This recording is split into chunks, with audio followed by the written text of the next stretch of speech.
ഇനി അടുത്ത ക്വസ്റ്റ്യൻ. ഒരു ഗോളത്തിന്റെ വ്യാസം 30% വർദ്ധിപ്പിച്ചാൽ ഉപരിതല വിസ്തീർണത്തിന്റെ വർധനവ് എത്രയാണ്? ഓക്കെ, അപ്പോൾ നമ്മളോട് പറഞ്ഞിട്ടുള്ളത് ഒരു ഗോളത്തിന്റെ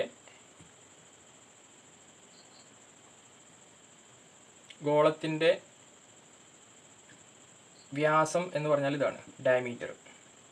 ഓക്കെ, റേഡിയസ് എന്ന് പറഞ്ഞാൽ നമുക്കറിയാം ആരം, ഡയമീറ്ററിന്റെ പകുതിയാണ്. ഇനി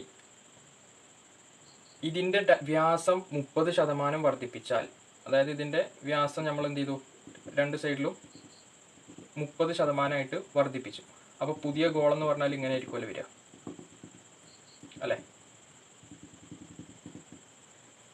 ഇതാണ് പുതിയ ഗോളത്തിന്റെ ഡയമീറ്റർ. അതിനെ ഞാൻ ഡി ഡാഷ് എന്നെടുത്തു. ഇനിഷ്യലി ഉള്ള ഡയമീറ്റർ ഡി ആണ്. ഓക്കെ, ഇനി അങ്ങനെയാണെങ്കിൽ നമ്മളോട് ചോദിച്ചിട്ടുള്ള എന്താണ്? ഉപരിതല വിസ്തീർണത്തിന്റെ വർധനവ് എത്രയാണ്? അതായത് 30% വർദ്ധിപ്പിച്ചപ്പോൾ ഇനിഷ്യലി ഉണ്ടായിരുന്ന ഗോളത്തിന്റെ ഉപരിതല വിസ്തീർണത്തെക്കാൾ എത്ര അധികം പുതിയ ഗോളത്തിന് വന്നിരിക്കും? അത് ശതമാനക്കണക്കിലാണ് കാണേണ്ടത്. ഓക്കെ, അപ്പോൾ നമുക്കറിയാം ഗോളത്തിന്റെ ഏരിയ, ഉപരിതല വിസ്തീർണം എന്ന് പറഞ്ഞാൽ A = 4πr². ആർ എന്ന് പറഞ്ഞാൽ റേഡിയസാണ്. അപ്പോൾ നമുക്കറിയാം ആർ എന്ന് പറഞ്ഞാൽ ഡയമീറ്ററിന്റെ പകുതിയാണ്. അപ്പോൾ നമുക്ക് ഇക്വേഷന് ഡയമീറ്ററിന്റെ ടേമിൽ എങ്ങനെ എഴുതാം? 4π, ആറിന്റെ സ്ഥാനത്ത് d/2² എന്ന് എഴുതാം. ഓക്കെ, ദാറ്റ് ഈസ് 4π d/2² എന്ന് പറയുമ്പോൾ d² മേലെ താഴെ എന്ത് വരും? 2² വരും. 2² എന്ന് പറഞ്ഞാൽ 4 ആണ്. ഈ 4ഉം ഈ 4ഉം എന്ത് ചെയ്യും? ക്യാൻസൽ ചെയ്ത് പോകും. ഓക്കെ, പിന്നെ അവിടെ എന്താ πd² എന്നുണ്ടാവുക. അതായത് ഏരിയയുടെ equation in terms of diameter എന്ന് പറഞ്ഞാൽ πd² ആണ്. ഓക്കെ, ഇതാണ് നമ്മളെ ഇനിഷ്യലി ഉണ്ടായിരുന്ന ഗോളത്തിന്റെ ഏരിയ. ഇനി രണ്ടാമത് നമ്മൾ 30% എന്ത് ചെയ്തു? ഇൻക്രീസ് ചെയ്തു. അപ്പോൾ ഉള്ള ഡയമീറ്ററിന്റെ ഏരിയയാണ് കാണേണ്ടത്. ദാറ്റ് ഈസ് നമുക്കറിയാം പുതിയ ഗോളത്തിന്റെ ഏരിയ ഞാൻ A' ആയിട്ട് എടുത്തു. That is equal to pi, ഡയമീറ്ററിന്റെ സ്ഥാനത്ത് d² എന്ന് എഴുതാം. ഓക്കെ, ഇനി ഈ d' എത്രയാണെന്ന് നമുക്ക് നോക്കണം. d' എന്താണ് നമ്മോട് പറഞ്ഞിട്ടുള്ളത്? ഇനിഷ്യലി ഉണ്ടായിരുന്ന ഡയമീറ്ററിന്റെ കൂടെ അതിൻ്റെ 30% കൂട്ടിയത്, അല്ലേ? ദാറ്റ് ഈസ് d പ്ലസ് 30% എന്ന് പറഞ്ഞാൽ 30/100 ഇൻറ്റു ഡി. ഈ 0 വെട്ടിപ്പോയി, പിന്നെ ഇവിടെ 3/10d എന്നാണ് വരിക. 3/10 ഇൻറ്റു ഡി.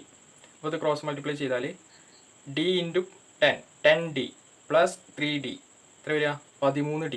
അപ്പോൾ നമുക്കിതിനെ 13d, ഡിനോമിനേറ്ററിൽ 10, ഇതാണെന്ത്?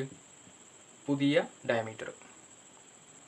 ഓക്കെ, അപ്പോൾ ഈ d' സ്ഥാനത്ത് അത് കൊടുത്തു കഴിഞ്ഞാൽ നമുക്ക് A' ഈക്വൽ ടു എന്ത് കിട്ടും? പൈ ഇൻറ്റു d' സ്ഥാനത്ത് 13d / 10² എന്ന് കിട്ടും. അപ്പോൾ ഇതിനൊന്ന് മാറ്റി എഴുതിയാൽ പൈ, ഈ d² ഞാൻ ഇങ്ങോട്ട് കൊണ്ടുവന്നു. അപ്പോൾ പുറത്തേക്ക് d², ബാക്കി അവിടെ എന്താ ഉള്ളത്? 13/10² ഉണ്ട്. ഓക്കെ, ദാറ്റ് ഈസ് ഈ πd² എന്ന് പറഞ്ഞാൽ എന്താ? πd² എന്ന് പറഞ്ഞാൽ ഇനിഷ്യലി ഉണ്ടായിരുന്ന ഗോളത്തിന്റെ ഏരിയയാണ്. That is A into 13/10². അപ്പോൾ നമുക്ക് എന്ത് കിട്ടി? പുതിയ ഗോളത്തിന്റെ ഏരിയ A' എന്ന് പറഞ്ഞാൽ ഇനിഷ്യലി ഉണ്ടായിരുന്ന ഗോളത്തിന്റെ ഏരിയ A ഇൻറ്റു 13/10² ആണ്.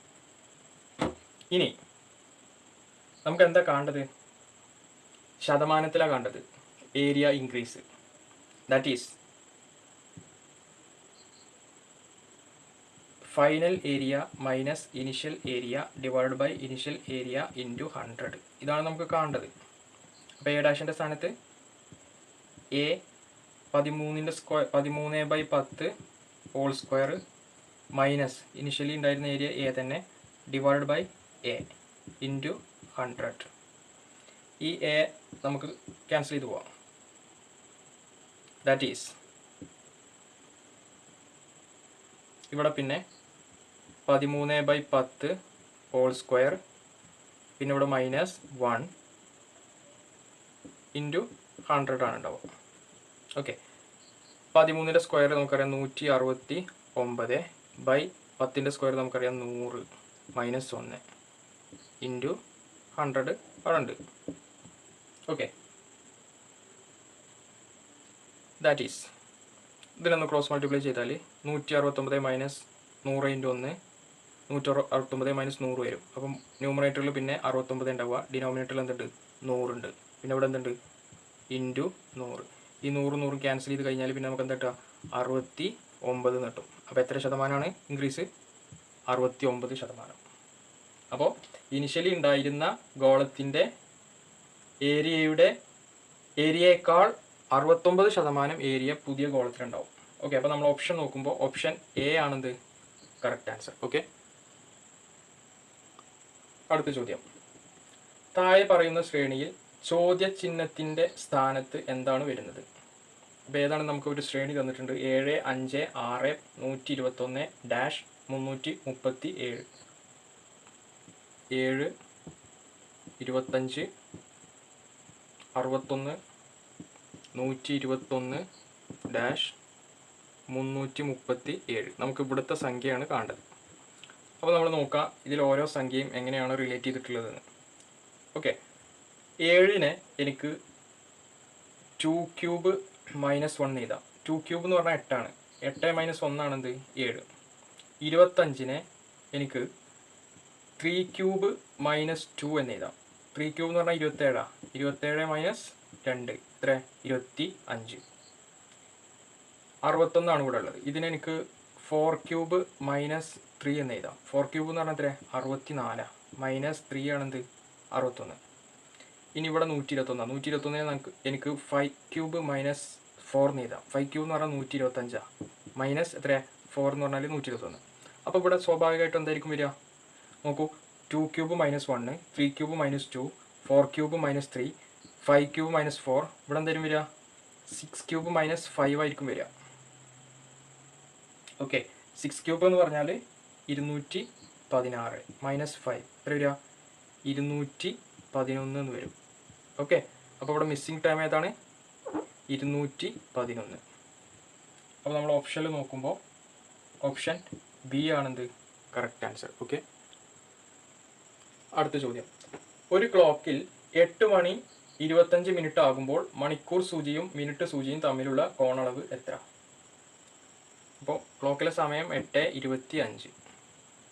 നമുക്കറിയാം മണിക്കൂർ സൂചിയും മിനിറ്റ് സൂചിയും തമ്മിലുള്ള കോണളവ് കാണാനുള്ള ഇക്വേഷൻ തീറ്റ ഈക്വൽ ടു എത്രയാണ്? 30h - 11/2 into M. എച്ച് എന്ന് പറഞ്ഞാൽ അവർ ഹാൻഡ് ആണ്, ഇവിടെ 8 ആണ്. എം എന്ന് പറഞ്ഞാൽ മിനിറ്റ് ഹാൻഡ് ആണ്, ഇവിടെ എത്ര? 25. അപ്പോൾ ഇതിൽ സബ്സ്റ്റിറ്റ്യൂട്ട് ചെയ്ത് കഴിഞ്ഞാൽ 30 ഇൻറ്റു എച്ചിൻ്റെ സ്ഥാനത്ത് 8 മൈനസ് 11/2 ഇൻറ്റു എമ്മിൻ്റെ സ്ഥാനത്ത് 25. 30 ഇൻറ്റു എച്ച് എത്ര വരിക? 16, 24, 240 മൈനസ് 25, 11/2 ഇൻറ്റു 25 എത്ര വരിക? 25 ഇൻറ്റു 11 265 വരും. 265 അല്ല, സോറി,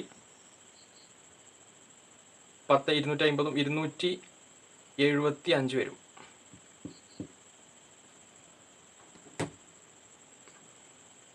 പിന്നെ ഇവിടെ ഡിവൈഡഡ് ബൈ 2 ഉണ്ട്. ഓക്കെ, ഇനി ഇതിലൊന്ന് ക്രോസ് മൾട്ടിപ്ലൈ ചെയ്താൽ 2 into 240 480 minus 275 whole divide by 2. 480 നിന്ന് 275 പോയി കഴിഞ്ഞാൽ നമുക്കറിയാം എത്ര കിട്ടുക? 205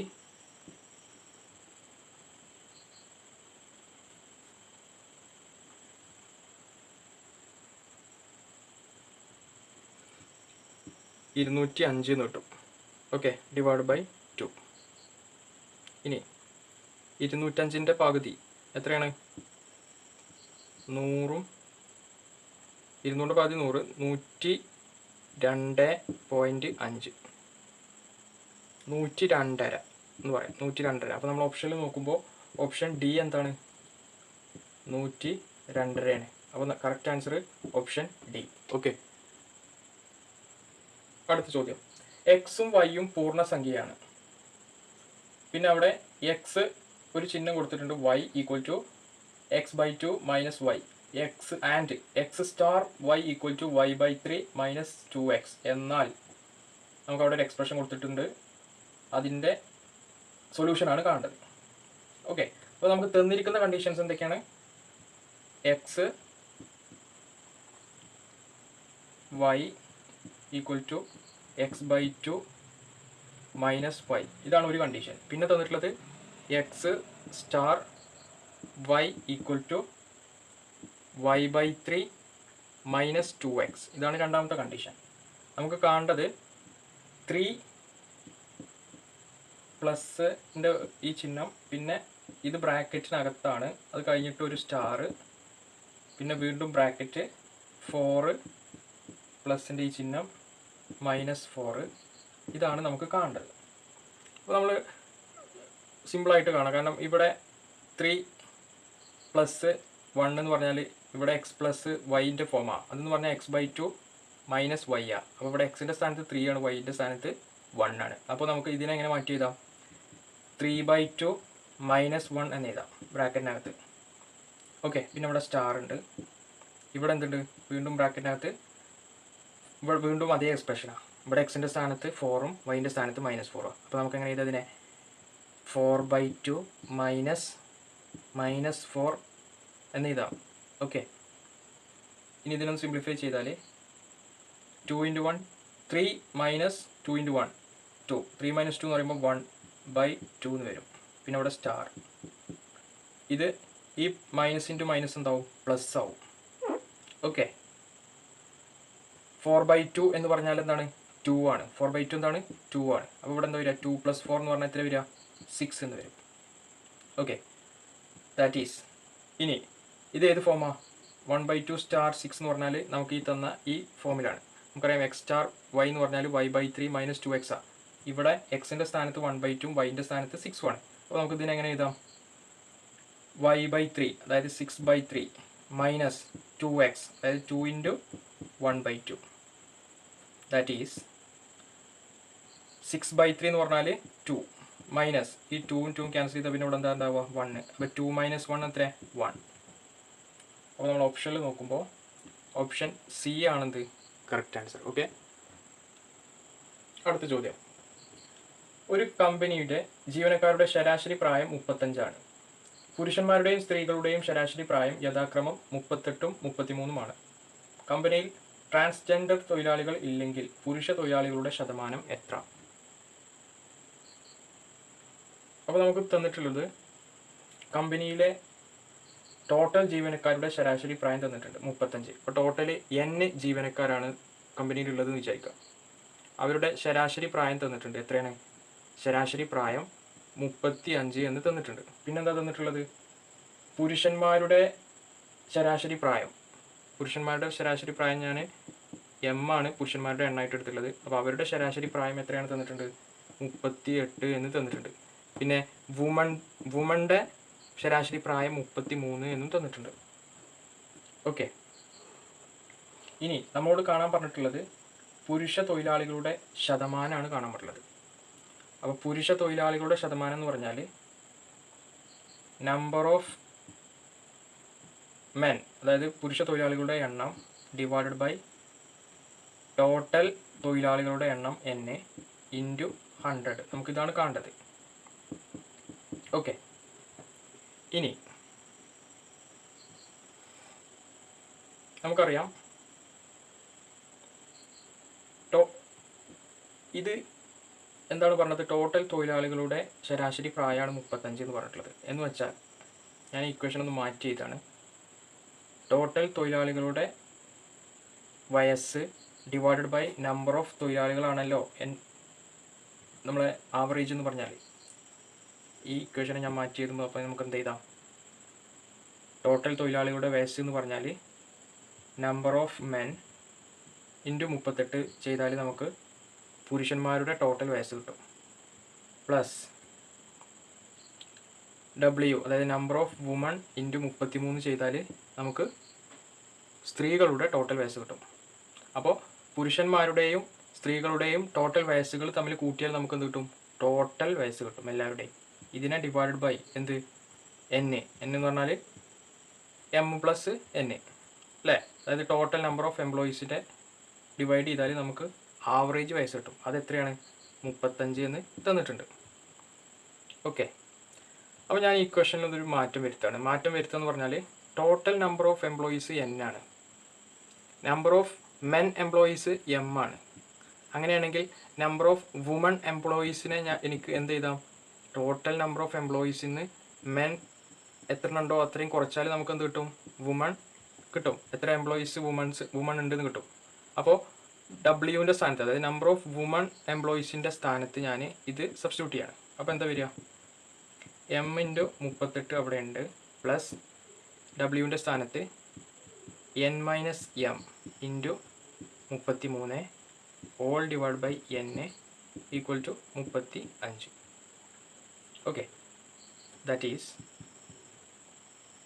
ഇവിടെ 38 m ഉണ്ട്, പ്ലസ് 3n മൈനസ്, സോറി ഇവിടെ 3 അല്ല 33 ആണ് കേട്ടോ. ഇവിടെ 3 അല്ല 33 ആണ്. അപ്പോൾ 33n മൈനസ് 33m. ഈ n-നെ ഞാൻ ഇങ്ങോട്ട് കൊണ്ടുപോയാൽ ഇവിടെ പിന്നെ 35n എന്നുണ്ടാവും. ഓക്കെ, ഇനി 38 m നിന്ന് 33 m പോയി കഴിഞ്ഞാൽ ബാക്കി എത്ര m ഉണ്ടാവും? 5 m ഉണ്ടാവും. പ്ലസ് ഈക്വൽ ടു, കാരണം പിന്നെ ഇവിടെ 33n ഉണ്ട്, അതിനെ ഞാൻ ഇങ്ങോട്ട് കൊണ്ടുപോയാൽ ഇവിടെ 35n ഓൾറെഡി ഉണ്ട്. 35n മൈനസ് 33n 2n വരും. ഓക്കെ, അപ്പോൾ നമുക്ക് ഇതിൽ നിന്ന് m ഈക്വൽ ടു എന്ത് ചെയ്താം? 2/5n എന്ന് എഴുതാം. ഓക്കെ, അപ്പോൾ നമുക്ക് number of men in total number of employees കിട്ടി. ഇനി നമുക്ക് കാണേണ്ട ഇക്വേഷന് ഇതാണ്. ഇതിൽ m-ൻ്റെ സ്ഥാനത്ത് ഈ വാല്യൂ സബ്സ്റ്റിറ്റ്യൂട്ട് ചെയ്യാം. ദാറ്റ് ഈസ് m/n × 100 എന്ന് പറഞ്ഞാൽ m-ൻ്റെ സ്ഥാനത്ത് 2n ഡിവൈഡ് ബൈ 5, പിന്നെ ഇവിടെ എന്തുണ്ട്? n ഉണ്ട്, ഇൻറ്റു 100. n ക്യാൻസൽ ചെയ്ത് പോയാൽ 2/5 × 100. അപ്പോൾ 5-നെ 100 കൊണ്ട് വെട്ടിക്കഴിഞ്ഞാൽ നമുക്ക് എത്ര കിട്ടും? 20 കിട്ടും. 20 × 5 ആണ് 100. 2 × 20 എത്രയാ? 40. ദാറ്റ് ഈസ് നമുക്കെന്ത്? 40%. അപ്പോൾ നമുക്കെന്ത് കിട്ടി? നമ്പർ ഓഫ് മെൻ എംപ്ലോയീസ് 40% ആണ് എന്ന് കിട്ടി അല്ലേ. അപ്പോൾ നമ്മൾ ഓപ്ഷനിൽ നോക്കുമ്പോൾ ഓപ്ഷൻ എ ആണെന്ത് കറക്റ്റ് ആൻസർ. ചോദ്യം: 2 പുരുഷന്മാരും 4 ആൺകുട്ടികളും ഒരു ജോലി 8 ദിവസം കൊണ്ടും 3 പുരുഷന്മാരും 2 ആൺകുട്ടികളും 6 ദിവസം കൊണ്ടും പൂർത്തിയാക്കാൻ കഴിയുമെങ്കിൽ 12 ആൺകുട്ടികൾ അത് പൂർത്തിയാക്കാൻ എത്ര ദിവസം എടുക്കും? ഓക്കെ, അപ്പോൾ എന്താണ് തന്നിട്ടുള്ളത്? 2 പുരുഷന്മാർ 2 മെൻ പ്ലസ് 4 ആൺകുട്ടികൾ 4 ബോയ്സ്, ഇവർ എത്ര ദിവസം കൊണ്ടാണ് തീർക്കുക? 8 ദിവസം കൊണ്ടാണ് ഒരു ജോലി തീർക്കുക. അതുപോലെ തന്നെ 3 പുരുഷന്മാരും 2 ആൺകുട്ടികളും എത്ര ദിവസം കൊണ്ട് തീർക്കും? 6 ദിവസം കൊണ്ട് തീർക്കും. അങ്ങനെയാണെങ്കിൽ 12 ബോയ്സ് എത്ര ദിവസം കൊണ്ട് തീർക്കും എന്നാണ് നമുക്ക് കാണേണ്ടത്. ഓക്കെ, നോക്കൂ, ഇവിടുന്ന് 2 മെന്നും 4 ബോയ്സും 8 ദിവസം കൊണ്ടാണ് ജോലി തീർക്കുക. അങ്ങനെയാണെങ്കിൽ ഇവർ ഒരു ദിവസം ചെയ്യുന്ന വർക്ക് എന്ന് പറഞ്ഞാൽ എത്രയായിരിക്കും? അതായത് 2 മെൻ ഒരു ദിവസം ചെയ്യുന്ന വർക്ക് പ്ലസ് 4 ബോയ്സ് ഒരു ദിവസം ചെയ്യുന്ന വർക്ക് എന്ന് പറഞ്ഞാൽ ടോട്ടൽ വർക്കിൻ്റെ 8/1 കാരണം അവർ 8 ദിവസം കൊണ്ടാണ് തീർക്കുക. അപ്പോൾ അവർ ഒരു ദിവസം ചെയ്യുന്ന വർക്ക് എന്ന് പറഞ്ഞാൽ ടോട്ടൽ വർക്കിൻ്റെ 8/1. ഓക്കെ,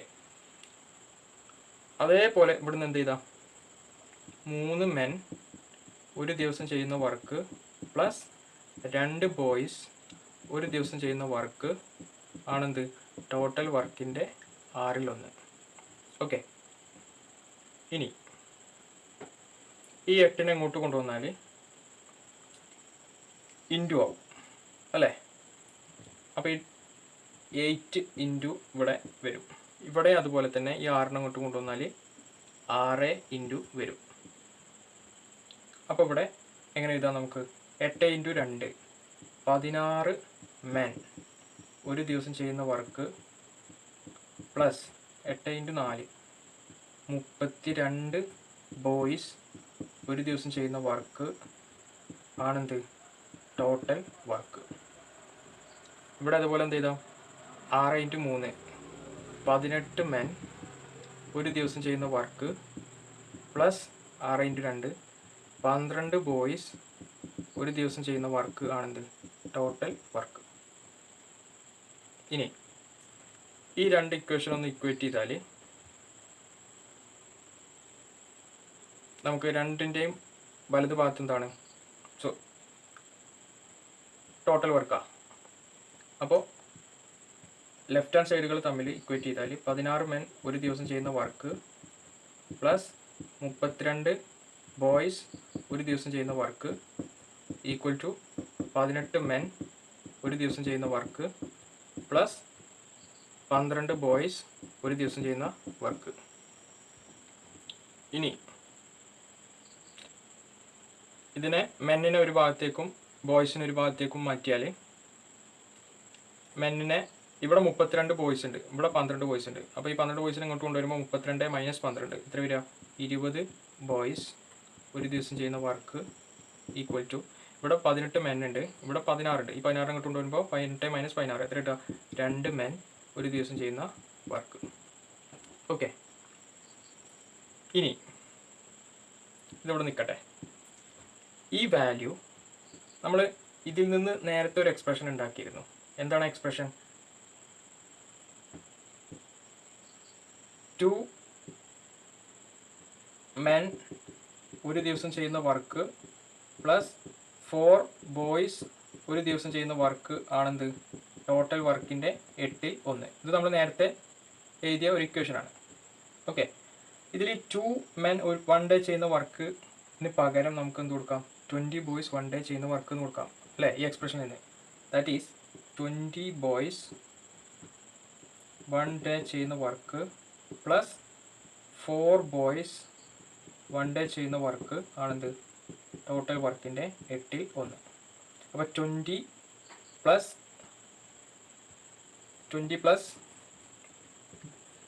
4 ബോയ്സ് എന്താണ് വരിക 24 ബോയ്സ് 1 ഡേ ചെയ്യുന്ന വർക്ക് ആണെന്ത് ടോട്ടൽ വർക്കിൻ്റെ 8 ൽ 1. 20 ബോയ്സ് 4 ബോയ്സ് അങ്ങനെ 24. ഇനി നമുക്കെന്താ വേണ്ടത് 12 ബോയ്സ് ചെയ്യുന്ന വർക്കാണ് വേണ്ടത്.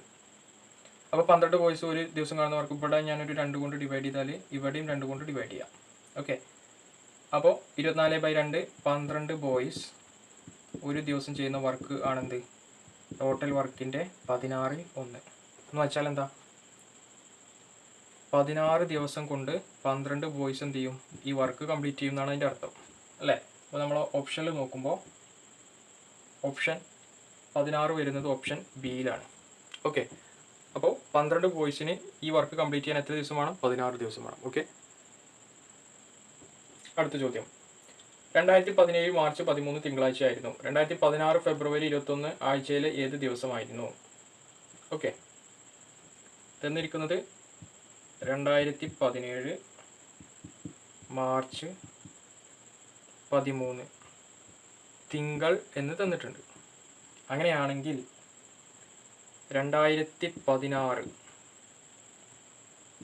ഫെബ്രുവരി 21 ഏത് ദിവസമായിരിക്കും എന്നാണ് നമുക്ക് കാണേണ്ടത്. ഓക്കെ, അപ്പോൾ അതിന് വേണ്ടിയിട്ട് നമ്മൾ ചെയ്യേണ്ടത് എന്താണെന്ന് വെച്ചാൽ 2016 ഫെബ്രുവരി 23-ൻ്റെയും 2017 മാർച്ച് 13-ൻ്റെയും ഇടയിൽ എത്ര ദിവസങ്ങളുണ്ട് എന്നാണ് നമ്മൾ നോക്കേണ്ടത്. ടോട്ടൽ എത്ര ദിവസങ്ങളുണ്ട് എന്നാണ് നമ്മൾ നോക്കേണ്ടത്. ഓക്കെ, എന്നിട്ട് ടോട്ടൽ ദിവസത്തിനെ നമ്മൾ 7 കൊണ്ട് ഡിവൈഡ് ചെയ്യുക. ഡിവൈഡ് ചെയ്യുമ്പോൾ റിമൈൻഡർ ആയിട്ട് എത്രയാണോ വരുന്നത്, ശിഷ്ടമായിട്ട് എത്രയാണോ വരുന്നത് അത്രയും ദിവസം എന്ത് ചെയ്യണം കുറയ്ക്കുകയും കൂട്ടുകയും ചെയ്യണം. ഇവിടെ 2017 മാർച്ച് 13 തന്നിട്ടുള്ളത്. നമുക്ക് കാണേണ്ടത് 2016 ഫെബ്രുവരി 22. അപ്പോൾ ദിവസങ്ങൾ ബാക്കിലേക്കാണ് പോകേണ്ടത്. അപ്പോൾ നമ്മൾ റിമൈൻഡർ കുറക്കുകയാണ് ചെയ്യുക. അത്രയും ദിവസങ്ങൾ നമ്മൾ കുറക്കുകയാണ് ചെയ്യുക. ഏതിൽ നിന്ന്? ഈ തന്നിരിക്കുന്ന തിങ്കളിൽ നിന്ന്. ഓക്കെ, ഇനി മുന്നോട്ടാണ് വന്നിട്ടുണ്ടെങ്കിൽ നമ്മൾ കൂട്ടായിരിക്കും ചെയ്യുക. ഇത് പിറകോട്ടായതുകൊണ്ട് നമ്മൾ എന്ത് ചെയ്യാണ് കുറക്കുകയാണ് ചെയ്യുക. ഓക്കെ, ഇനി എന്തുകൊണ്ടാണ് നമ്മൾ 7 കൊണ്ട് ഡിവൈഡ് ചെയ്യുന്നത്? നമുക്കറിയാം ഒരു ആഴ്ചയിൽ 7 ദിവസങ്ങളാണ് ഉള്ളത് അല്ലേ. 7 ദിവസം കഴിഞ്ഞാൽ വീണ്ടും ദിവസങ്ങൾ റിപ്പീറ്റ് ചെയ്ത് വരിക ചെയ്യുക. ഓക്കെ, ഓരോ 7 ദിവസം കഴിയുമ്പോഴും ദിവസങ്ങൾ റിപ്പീറ്റ് ചെയ്ത് ഇങ്ങനെ വരും. അതുകൊണ്ടാണ് നമ്മൾ 7 കൊണ്ട് ഡിവൈഡ് ചെയ്യുന്നത്.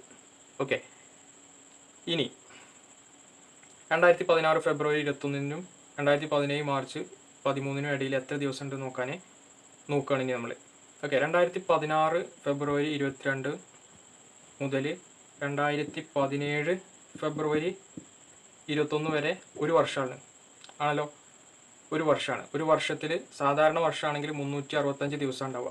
പക്ഷെ ഇവിടെ ഈ വർഷം എന്ന് പറയുന്നത് 2016 2016 എന്ന് പറഞ്ഞാൽ ഒരു ലീപ്പ് ഇയർ ആണ്.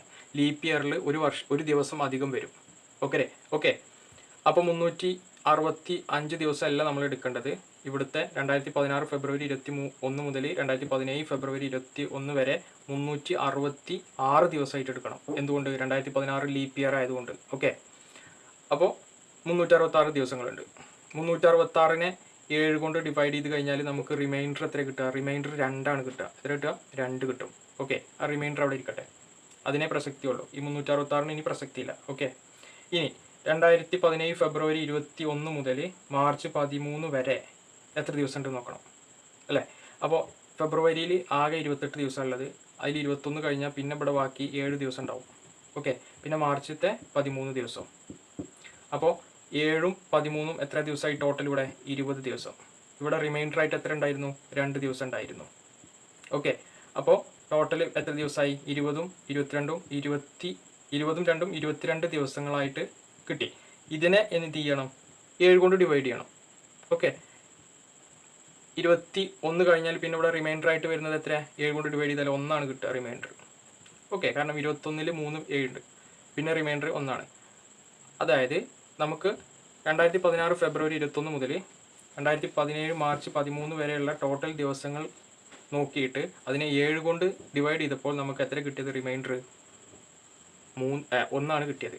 അപ്പോൾ നമ്മൾ ഈ കിട്ടിയിരിക്കുന്ന ദിവസത്തിൽ നിന്ന് നമ്മൾ എന്താ ചെയ്യേണ്ടത്? ഒരു ദിവസം കുറക്കണം. ഓക്കെ, അപ്പോൾ തിങ്കളിൽ നിന്ന് ഒരു ദിവസം കുറച്ചാൽ തിങ്കളുടെ തൊട്ട് മുന്നേ പിറകിലുള്ള ദിവസമാണ് ഇത് ഞായർ കഴിഞ്ഞിട്ടല്ലേ തിങ്കൾ. അപ്പോൾ ഈ ദിവസം എന്ന് പറയുന്നത് ഏതാണ്? ഞായറാണ്. ഓക്കെ, അപ്പോൾ നമ്മൾ ഓപ്ഷനിൽ നോക്കുമ്പോൾ ഞായർ വരുന്നത് ഓപ്ഷൻ ബി ആണ്. അടുത്ത ചോദ്യം, കുറച്ച് ചിഹ്നങ്ങൾ തന്നിട്ടുണ്ട്, അതിൻ്റെ റിലേഷനാണ് തന്നിട്ടുള്ളത്. അതായത് പി പ്ലസ് ക്യൂ എന്നാൽ പ്ലസ് അല്ല, അവിടെ ഒരു ചിഹ്നമാണ് തന്നിട്ടുള്ളത്. നിങ്ങൾക്ക് കാണാം, പ്ലസ് ഇട്ടിട്ട് പിന്നെ ഒരു വൃത്തം അല്ലേ. പി പ്ലസ് ക്യൂ എന്നാൽ എന്താണ്? പി പ്ലസ് ക്യൂ എന്നാൽ പി എന്നത് ക്യൂയുടെ അമ്മയാണ്. പി ഇൻറ്റു ക്യൂ എന്നാൽ പി എന്നത് ക്യൂവിൻ്റെ സഹോദരനാണ്. പി ബാർ ക്യൂ എന്നാൽ പി എന്നത് ക്യൂയുടെ സഹോദരിയാണ്. പി മൈനസ് ക്യൂ എന്നാൽ പി എന്നത് ക്യൂയുടെ ഭർത്താവാണ്. താഴെ പറയുന്നവയിൽ എക്സ് വൈയുടെ പിതാവാണ് എന്ന് അർത്ഥമാക്കുന്നത് ഏതാണ്? ഓക്കെ, അപ്പോൾ നമുക്കവിടെ ഓരോ റിലേഷനും എങ്ങനെയാണ് സൂചിപ്പിക്കുന്നത് നമ്മളോട് പറഞ്ഞിട്ടുണ്ട്. നമ്മളോട് കാണേണ്ടത് താഴെ 4 ഓപ്ഷൻ തന്നിട്ടുണ്ട്. അതിൽ ഏത് ഓപ്ഷനിലാണ് എക്സ് വൈയുടെ പിതാവാണ് എന്ന് അർത്ഥമാക്കുന്നത്? അപ്പോൾ നമ്മൾ ഓരോ ഓപ്ഷനും ചെയ്ത് നോക്കണം. ഓക്കെ, അതിൽ ഒന്നാമത്തെ ഓപ്ഷൻ നോക്കുകയാണെങ്കിൽ ഒന്നാമത്തെ ഓപ്ഷൻ എന്താണ്? X minus Z plus Y, ഇതാണല്ലോ ഒന്നാമത്തെ ഓപ്ഷൻ. ഓക്കെ, ഇതിൽ എക്സ് മൈനസ് സെറ്റ് എന്താണ് സൂചിപ്പിച്ചിരുന്നത്? നമ്മളോട് പറഞ്ഞിട്ടുള്ളത് ക്വസ്റ്റ്യനിൽ പി മൈനസ് ക്യൂ എന്നാൽ പി എന്നത് ക്യൂവിൻ്റെ ഭർത്താവാണ് എന്ന് വെച്ചാൽ എക്സ് മൈനസ് സെറ്റ് എന്ന് പറഞ്ഞാൽ എക്സ് എന്നത് ആരുടെ ഭർത്താവാണ്? സെറ്റിൻ്റെ ഭർത്താവാണ്. ഇത് ഭർത്താവാണ് എക്സ്. സെറ്റ് ആരാണ്? ഭാര്യയാണ്. ഇനി അത് കഴിഞ്ഞിട്ട് സെറ്റ് പ്ലസ് വൈ ആണ് തന്നിട്ടുള്ളത്. സെറ്റ് പ്ലസ് വൈ എന്ന് പറയുമ്പോൾ എന്തായിരുന്നു പറഞ്ഞിട്ടുള്ളത്? നോക്കൂ, ക്വസ്റ്റ്യനിൽ പി പ്ലസ് ക്യൂ എന്നാൽ പി എന്നത് ക്യൂവിൻ്റെ അമ്മയാണ്. അതായത് സെറ്റ് പ്ലസ് വൈ എന്നാൽ സെറ്റ് എന്നത് ആരുടെ അമ്മയാണ്? വൈയുടെ അമ്മയാണ്. അതായത് സെറ്റ് അമ്മയാണ് ആരുടെ? വൈയുടെ. ഓക്കെ, അപ്പോൾ ഇതാണ് നമുക്ക് കിട്ടിയ റിലേഷൻ മാപ്പ്. ഇനി നമ്മളോട് ചോദിച്ചിട്ടുള്ളത് എന്തായിരുന്നു? എക്സ് വൈയുടെ പിതാവാണ് ഇത് ഏതാണെന്നാണ്. എക്സ് വൈയുടെ പിതാവായി സൂചിപ്പിക്കുന്നത് ഏത് ഓപ്ഷനാണെന്നാണ്. നോക്കൂ, ഇവിടെ വൈയുടെ മാതാവാണ് ആര്? സെറ്റിൻ്റെ ഭർത്താവാണ് ആര്? എക്സ്. അപ്പോൾ ഇയാളെ പിതാവ് ആരാണ്? എക്സ് ആണ്. അപ്പോൾ ഓപ്ഷൻ എ തന്നെയാണെന്ത്? Correct answer. Okay, option A satisfy ചെയ്യുന്നുണ്ട്. അടുത്ത ചോദ്യം, ഒരു ആൺകുട്ടി തെക്കോട്ട് 4 കിലോമീറ്റർ നടന്നു, പിന്നെ വലത്തോട്ട് തിരിഞ്ഞ് 5 കിലോമീറ്റർ നടന്നു. അതിനുശേഷം അവൻ ഇടത്തേക്ക് തിരിഞ്ഞ് 2 കിലോമീറ്റർ നടന്നു. അവൻ വീണ്ടും വലത്തോട്ട് തിരിഞ്ഞ് 3 കിലോമീറ്റർ നടന്നു. അവൻ ആരംഭ പോയിന്റിൽ നിന്ന് എത്ര അകലെയാണ്? എന്താണ് പറഞ്ഞിട്ടുള്ളത്? ഒരു ആൺകുട്ടി തെക്കോട്ട് എന്ന് പറയുമ്പോൾ താഴേക്കാണ്. ഓക്കെ, തെക്കോട്ട് 4 കിലോമീറ്റർ നടന്നു. 4 കിലോമീറ്റർ തെക്കോട്ട് നടന്നു. പിന്നെ വലത്തോട്ട് തിരിഞ്ഞ് 5 കിലോമീറ്റർ നടന്നു. വലത്തോട്ട് എന്ന് പറയുമ്പോൾ ഇങ്ങോട്ട് 5 കിലോമീറ്റർ നടന്നു. അതിനുശേഷം അവൻ ഇടത്തേക്ക് തിരിഞ്ഞ് 2 കിലോമീറ്റർ നടന്നു. അപ്പോൾ ഇങ്ങോട്ട് വരുമ്പോൾ ഇടത്തേക്ക് എന്ന് പറയുമ്പോൾ ഇങ്ങോട്ടാണ്. ഇങ്ങോട്ട് തിരിഞ്ഞ് 2 കിലോമീറ്റർ നടന്നു. ഓക്കെ, അവൻ വീണ്ടും വലത്തോട്ട് തിരിഞ്ഞ് 3 കിലോമീറ്റർ നടന്നു. വീണ്ടും വലത്തോട്ട് എന്ന് പറയുമ്പോൾ ഇങ്ങോട്ട്, വീണ്ടും വലത്തോട്ട് തിരിഞ്ഞ് 3 കിലോമീറ്റർ നടന്നു. അവൻ ആരംഭ പോയിന്റിൽ നിന്ന് എത്ര അകലെയാണ്? അപ്പോൾ ഇവിടെയാണ് ഇപ്പോൾ ആൾ നിൽക്കുന്നത്. സ്റ്റാർട്ടിംഗ് പോയിന്റ് ഇതായിരുന്നു. നമുക്ക് കാണേണ്ടത് ഈ ഡിസ്റ്റൻസ് ആണ്. ഈ ഡിസ്റ്റൻസ് ആണ് നമുക്ക് കാണേണ്ടത്. ഓക്കെ, അപ്പോൾ ഈ ഡിസ്റ്റൻസ് കാണാൻ വേണ്ടിയിട്ട് ഞാൻ എന്താ ചെയ്യേണ്ടതെന്ന് വെച്ചാൽ, ഇത് ഇങ്ങോട്ട് എക്സ്ട്രാപ്പുലേറ്റ് ചെയ്യുക. അതുപോലെ തന്നെ ഈ ഭാഗം ഇങ്ങോട്ട് എക്സ്ട്രാപ്പുലേറ്റ് ചെയ്യുക. അപ്പോൾ ഇതെന്തായി? ഒരു മട്ടത്രികോണായി അല്ലേ? ഈ ആംഗിൾ 90 ഡിഗ്രിയാണ്. ഈ ഡിസ്റ്റൻസ് എന്ന് പറയുന്നത് ഈ മട്ടത്രികോണത്തിൻ്റെ കർണമാണ്. ഏതാണ് കർണം അല്ലെങ്കിൽ ഹൈപ്പോത്തിന്യൂസ് എന്ന് പറയും. ഓക്കെ, ഇനി നമുക്ക് കാണേണ്ടത് ഈ ലംബത്തിൻ്റെ നീളം എത്രയാണെന്ന് നോക്കണം. ഈ ദൂരം ഇത് ഇത്രയും 4ആണ്. ഇവിടുന്ന് ഇങ്ങോട്ട് ഈ ഡിസ്റ്റൻസ് അല്ലേ, ഇത് എത്രയാണ്? 2. അപ്പോൾ ഇത് എത്രയാണ്? 2. അപ്പോൾ ഈ ടോട്ടൽ ലെങ്ത് എന്ന് പറയുന്നത് എത്രയാണ്? 2 + 4 എത്രയാണ്? 6. ഈ ലെങ്ത് എത്രയാണ്? 6 ആണ്. ഇനി അതുപോലെ തന്നെ പാദം ഇത്രയും ഡിസ്റ്റൻസ് 3ആണ്. ഇവിടുന്ന് ഇങ്ങോട്ടുള്ള ഡിസ്റ്റൻസ് അല്ലേ ഇത് എത്രയാണ്? 5. അപ്പോൾ ടോട്ടൽ ഡിസ്റ്റൻസ് 3 + 5 എത്രയാണ്? 8. അപ്പോൾ ഈ ഡിസ്റ്റൻസ് എത്രയാണ്? 8. ഇനി നമ്മൾ പൈതഗോറസ് സിദ്ധാന്തത്തിൻ്റെ ഇക്വേഷൻ എഴുതാം. ഓക്കെ, ദാറ്റ് ഈസ് കർണം സ്ക്വയർ, അതായത് x സ്ക്വയർ ഈക്വൽ ടു പാദം സ്ക്വയർ എന്ന് പറയുമ്പോൾ 8 സ്ക്വയർ പ്ലസ് ലംബം square 6 square, that is x square equal to 8ൻ്റെ സ്ക്വയർ 64 പ്ലസ് 6ൻ്റെ square 36, that is x square equal to 64 36 100. So X എന്ന് പറഞ്ഞാൽ √100 എത്രയാണ്? 10. അപ്പോൾ ഈ ഡിസ്റ്റൻസ് എത്രയാണ്? 10 കിലോമീറ്റർ ആണ്. ഓക്കെ, നമ്മൾ ഓപ്ഷനിൽ നോക്കുമ്പോൾ ഓപ്ഷൻ എ ആണെന്ത് കറക്റ്റ് ആൻസർ. ഓക്കെ, അടുത്ത ചോദ്യം, താഴെ നൽകിയിരിക്കുന്നതിൽ നിന്ന് ചോദ്യചിഹ്നത്തിന് പകരം വെക്കുന്ന നമ്പർ തിരഞ്ഞെടുക്കുക. താഴെ എന്ത് തന്നിട്ടുണ്ട്? 225:17 ആണെങ്കിൽ 256 വാട്ട്. 225:17 ആണെങ്കിൽ 256 വാട്ട്. അപ്പോൾ നമ്മൾ ഇത്തരം ക്വസ്റ്റ്യൻസ് ചെയ്യുമ്പോൾ ഈ 225ഉം 17ഉം എങ്ങനെ റിലേറ്റ് ചെയ്തിരിക്കുന്നു നമ്മൾ നോക്കണം. അതുപോലെ തന്നെ ആയിരിക്കും 256ഉം ഇനി ഇവിടെ വരാൻ പോകുന്ന നമ്പറും. ഓക്കെ, അപ്പോൾ 225 എന്ന് പറഞ്ഞാൽ നമുക്കറിയാം 15ൻ്റെ സ്ക്വയറാണ് 225. 15ൻ്റെ സ്ക്വയറാണ് 225. ഓക്കെ, അപ്പോൾ 17 എന്ന് പറഞ്ഞാൽ എന്താ? 15 + 2 ആണ്. ഓക്കെ, അതായത് ഇവിടുത്തെ നമ്പറിൻ്റെ സ്ക്വയർ റൂട്ടിൻ്റെ കൂടെ 2 കൂട്ടിയപ്പോൾ നമുക്ക് ഇവിടുത്തെ നമ്പർ കിട്ടി. ഓക്കെ, അപ്പോൾ നമ്മൾ അതേപോലെ ഇവിടെ എന്ത് ചെയ്യാം? 256 എന്ന് പറഞ്ഞാൽ നമുക്കറിയാം സ്ക്വയർ റൂട്ട് എത്ര? 16 ആണ്. 16ൻ്റെ സ്ക്വയറാണ് 256. അപ്പോൾ നമ്മൾ ഇവിടുത്തെ നമ്പർ കാണാൻ 16ൻ്റെ കൂടെ എത്ര കൂട്ടണം? 2 കൂട്ടണം. അപ്പോൾ ഇവിടെ എത്ര വരിക? 18 ആണ് വരിക. എത്ര വരിക? 18. അപ്പോൾ നമ്മൾ ഓപ്ഷൻ നോക്കുമ്പോൾ ഓപ്ഷൻ സി ആണെന്ത് കറക്റ്റ് ആൻസർ. ഓക്കെ, അടുത്ത ചോദ്യം, ഒരു ട്രെയിൻ 18 സെക്കൻഡിനുള്ളിൽ ഒരു പാലം കടന്നു പോകുന്നു. ഒരു മനുഷ്യൻ 10 സെക്കൻഡിനുള്ളിൽ പാലത്തിന് മുകളിൽ നിൽക്കുന്നു. ട്രെയിനിൻ്റെ വേഗത 90 km/h ആണെങ്കിൽ പാലത്തിൻ്റെ നീളം എത്ര?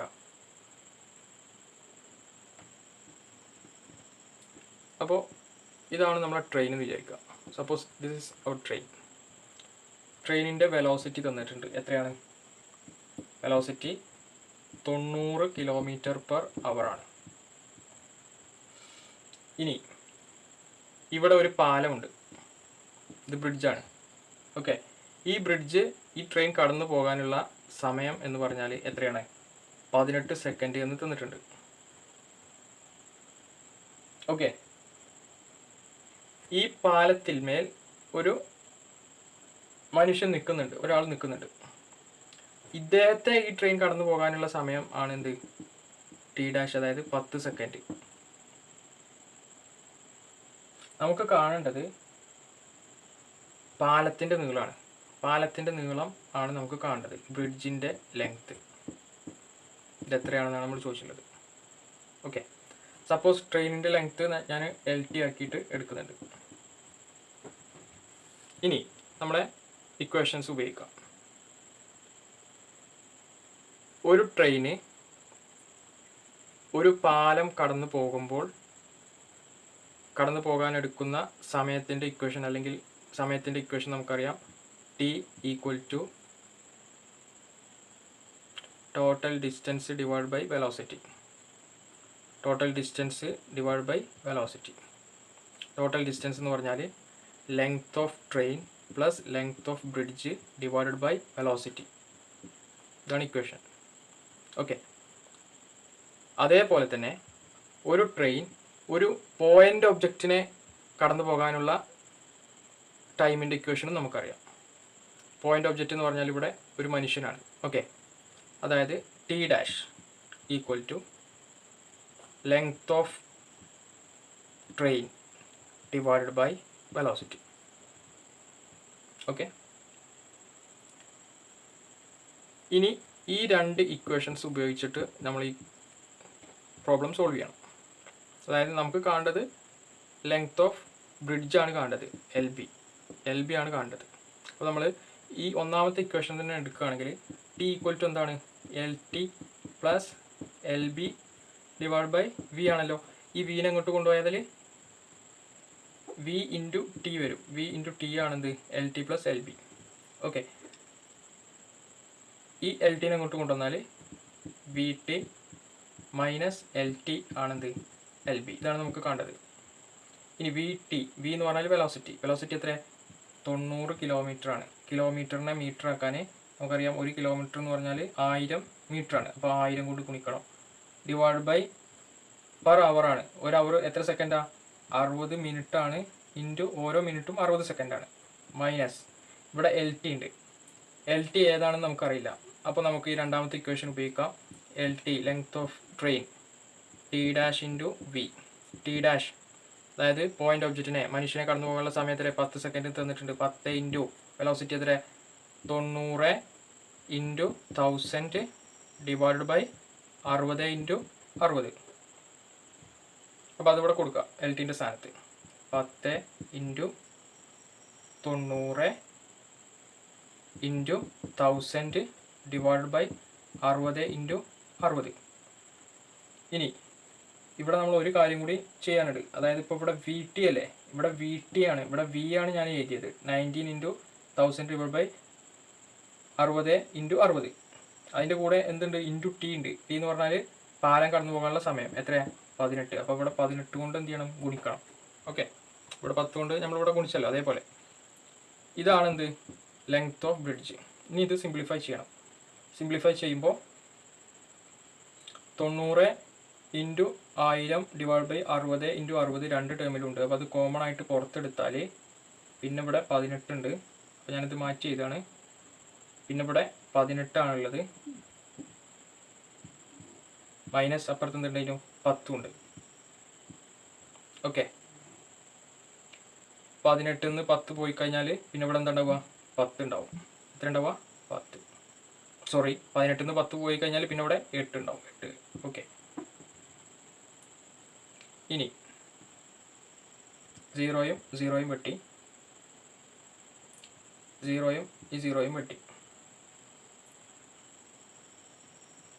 10ഉം 6നെ 2 കൊണ്ട് വെട്ടിയാൽ ഇവിടെ 5 വരും, ഇവിടെ 3 വരും. ഈ 3നെയും 90നെയും വെട്ടിക്കഴിഞ്ഞാൽ 30 വരും. ഈ 30നെയും 6നെയും വെട്ടിക്കഴിഞ്ഞാൽ പിന്നെ ഇവിടെ 5 വരും. പിന്നെ ഇവിടെ എന്താ 5 ഇൻറ്റു 5 ഇൻറ്റു 8 ഉണ്ടാവും. ദാറ്റ് ഈസ് 25 ഇൻറ്റു 8 വരും. 25 ഇൻറ്റു 8 എത്ര വരിക, 4 25 100 ആണ്. അപ്പോൾ 8 25 എത്രയാണ്, 200 മീറ്റർ ആണ് എന്ത്, ലെങ്ത് ഓഫ് ബ്രിഡ്ജ്. അപ്പോൾ നമ്മൾ ഓപ്ഷൻ നോക്കൂ. ഓപ്ഷനിൽ B ആണെന്ത്, കറക്റ്റ് ആൻസർ. ഓക്കെ, അടുത്ത ചോദ്യം. കൂട്ടത്തിൽ ചേരാത്തത് കണ്ടെത്തുക. 11, 162, 813, 644.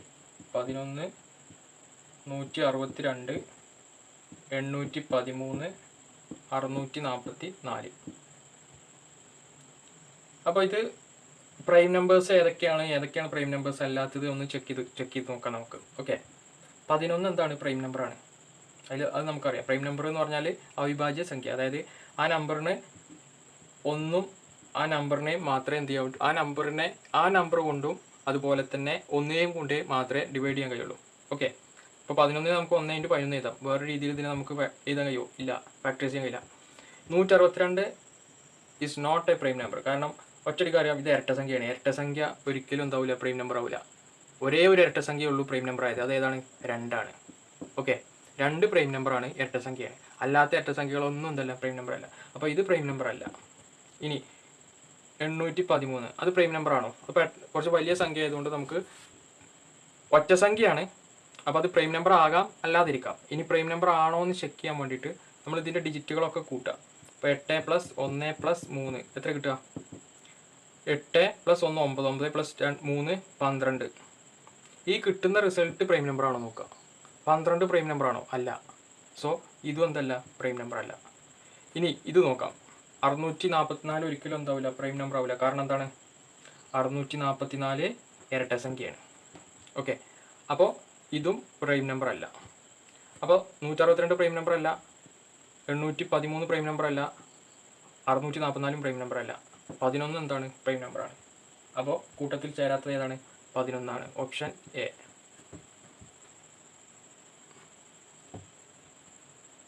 അടുത്ത ചോദ്യം. 250 വിദ്യാർത്ഥികളിൽ 110 വിദ്യാർത്ഥികൾ ഫുട്ബോൾ ഇഷ്ടപ്പെടുന്നു. 152 വിദ്യാർത്ഥികൾ ക്രിക്കറ്റ് ഇഷ്ടപ്പെടുന്നു. 53 വിദ്യാർത്ഥികൾ ഫുട്ബോളും ക്രിക്കറ്റും ഇഷ്ടപ്പെടുന്നു. ഫുട്ബോളും ക്രിക്കറ്റും ഇഷ്ടപ്പെടാത്തത് എത്ര വിദ്യാർത്ഥികൾക്കാണ്? അപ്പോൾ എന്താണ് പറയുന്നത്? ടോട്ടൽ എത്ര കുട്ടികളുണ്ട്? 250 കുട്ടികളുണ്ട് ടോട്ടൽ. ഓക്കെ, ഇതിൽ 110 കുട്ടികൾക്ക് ഫുട്ബോൾ ഇഷ്ടമാണ്. അതേപോലെ തന്നെ 152 കുട്ടികൾക്ക് ക്രിക്കറ്റ് ഇഷ്ടമാണ്. 53 കുട്ടികൾക്ക് ക്രിക്കറ്റും ഫുട്ബോളും ഇഷ്ടമാണ്. അങ്ങനെയാണെങ്കിൽ ഫുട്ബോളും ക്രിക്കറ്റും ഇഷ്ടപ്പെടാത്ത കുട്ടികൾ എത്രയാണെന്നാണ് ചോദിച്ചുള്ളത്. അപ്പോൾ ഇത് കാണാൻ വേണ്ടിയിട്ട് നമ്മൾ ചെയ്യേണ്ടത് ഫുട്ബോളോ ക്രിക്കറ്റോ അല്ലെങ്കിൽ ഇത് രണ്ടോ ഇഷ്ടപ്പെടുന്ന കുട്ടികൾ ആകെ എത്ര ഉണ്ട് നോക്കാം. അതിൽ നിന്ന് അത് ടോട്ടൽ കുട്ടികളുടെ എണ്ണത്തിൽ നിന്ന് കുറച്ച് കഴിഞ്ഞാൽ ഫുട്ബോളും ക്രിക്കറ്റും ഇഷ്ടപ്പെടാത്ത കുട്ടികളുടെ നമ്പർ കിട്ടും നമുക്ക്. ഓക്കെ, അപ്പോൾ അതിന് വേണ്ടിയിട്ട് ഫുട്ബോൾ ഇഷ്ടപ്പെടുന്നത് 110 കുട്ടികൾക്കാണ്. നമുക്കറിയാം ഫുട്ബോളും ക്രിക്കറ്റും ഇഷ്ടപ്പെടുന്ന കുട്ടികൾ എത്ര? 53. അപ്പോൾ ഫുട്ബോൾ മാത്രം ഇഷ്ടപ്പെടുന്ന കുട്ടികൾ എത്ര ഉണ്ടാവും? ഫുട്ബോൾ മാത്രം ഇഷ്ടപ്പെടുന്ന കുട്ടികൾ 110 - 53. 110 എന്ന് പറഞ്ഞാൽ ഫുട്ബോൾ ഇഷ്ടപ്പെടുന്ന കുട്ടികളാണ്. 53 എന്ന് പറഞ്ഞാൽ ഫുട്ബോളും ക്രിക്കറ്റും ഇഷ്ടപ്പെടുന്ന കുട്ടികളാണ്. അപ്പോൾ ഈ 110-ൽ 53 ഉണ്ട്. അപ്പോൾ നമുക്ക് ഫുട്ബോൾ മാത്രം ഇഷ്ടപ്പെടുന്ന കുട്ടികളെ കിട്ടാൻ വേണ്ടിയിട്ട് 110-ൽ നിന്ന് 53 കുറച്ചാൽ മതി. 110-ൽ നിന്ന് 53 കുറച്ച് കഴിഞ്ഞാൽ നമുക്ക് എത്ര കിട്ടുക? 57 കിട്ടും. 57. ഓക്കെ, അപ്പോൾ ഫുട്ബോൾ മാത്രം ഇഷ്ടപ്പെടുന്ന കുട്ടികൾ എത്രയാണ്? 57. അതേപോലെ ക്രിക്കറ്റ് മാത്രം ഇഷ്ടപ്പെടുന്ന കുട്ടികൾ എത്ര കിട്ടാൻ? 152-ൽ നിന്ന് 53 കുറച്ചാൽ മതി. ഓക്കെ, അപ്പോൾ 152-ൽ നിന്ന് 53 കുറച്ച് കഴിഞ്ഞാൽ നമുക്ക് എത്ര കിട്ടുക? 99 കിട്ടും. 99. അപ്പോൾ 99 കുട്ടികൾ ക്രിക്കറ്റ് മാത്രമേ ഇഷ്ടപ്പെടുന്നുള്ളൂ. ഇനി ഫുട്ബോളും ക്രിക്കറ്റും ഇഷ്ടപ്പെടുന്ന കുട്ടികൾ 53 തന്നെ. അപ്പോൾ ഫുട്ബോളും ക്രിക്കറ്റും ഇഷ്ടപ്പെടുന്ന കുട്ടികൾ എന്ന് പറഞ്ഞാൽ ഫുട്ബോൾ മാത്രം അപ്പോൾ നമ്മൾ ഫുട്ബോളോ അല്ലെങ്കിൽ ക്രിക്കറ്റോ അല്ലെങ്കിൽ ഇത് രണ്ടോ ഇഷ്ടപ്പെടുന്ന ടോട്ടൽ നമ്പർ ഓഫ് സ്റ്റുഡൻസിനെ കാണാൻ വേണ്ടിയിട്ട് 57 എന്ന് പറഞ്ഞാൽ ഫുട്ബോൾ മാത്രം ഇഷ്ടപ്പെടുന്ന കുട്ടികൾ പ്ലസ് ക്രിക്കറ്റ് മാത്രം ഇഷ്ടപ്പെടുന്ന കുട്ടികൾ പ്ലസ് ഫുട്ബോളോ ക്രിക്കറ്റോ ഇഷ്ടപ്പെടുന്ന കുട്ടികൾ 53. ഇത് ഏതിൽ നിന്ന് കുറക്കണം? ടോട്ടൽ സ്റ്റുഡൻസിൽ നിന്ന് കുറക്കണം. അപ്പോൾ നമുക്ക് ഒന്നും ഇഷ്ടപ്പെടാത്ത കുട്ടികൾ കിട്ടും. ഇത് കുറച്ച് എത്ര കിട്ടുക? 7 ഉം 3 ഉം 10. 10 1 10 9 19 ശിഷ്ടം 1 5 9 14 14 5 19 19 1 20 250 അതായത് 250 മൈനസ് 209 എത്ര കിട്ടുക 41 അല്ലേ 41 സ്റ്റുഡൻസിന് ക്രിക്കറ്റും ഇഷ്ടമല്ല ഫുട്ബോളും ഇഷ്ടമല്ല അപ്പോൾ നമ്മൾ ഓപ്ഷൻ എ ആണെന്ത് കറക്റ്റ് ആൻസർ